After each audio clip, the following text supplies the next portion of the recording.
ইতিহাস গড়ে এক গণজমায়েতে সোহরাওয়ার্দী উদ্যানে প্রকম্পিত হলো লাখো লাখো মানুষের পদচারণা। ফিলিস্তিনি গাজায় চলমান ইসরায়েলি আগ্রাসনের প্রতিবাদে দেশের বিভিন্ন প্রান্ত থেকে সমবেত হন সর্বস্তরের মানুষ। এই মহাসমাবেশে ভাটারা এলাকায় প্রতিনিধিত্ব করে ভাটারা সামাজিক সংগঠন পরিষদের ব্যানারে একটি বিশাল মিছিল দুপুর 2টায় ভাটারা থানা প্রাঙ্গণ থেকে যাত্রা শুরু করে। প্রগতি সরণি হয়ে সোহরাওয়ার্দী উদ্যানের দিকে যাত্রা করা এই মিছিলে অংশ নেন হাজার হাজার মানুষ। মিছিল জুড়ে ধ্বনিত হতে থাকে ফ্রি ফ্রি প্যালেস্টাইন, নারায়ে তাকবীর, আল্লাহু আকবার সহ ইসরায়েলি পণ্য বয়কটের ডাক।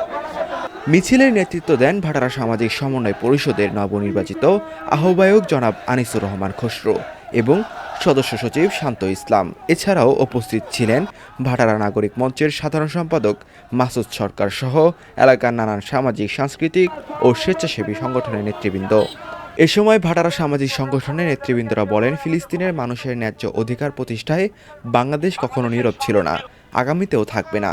এই গণজমায়েত নিপীড়নের বিরুদ্ধে মানবতার পক্ষে বাংলাদেশের অবস্থানকে বিশ্ব দরবারে নতুন করে তুলে ধরছে।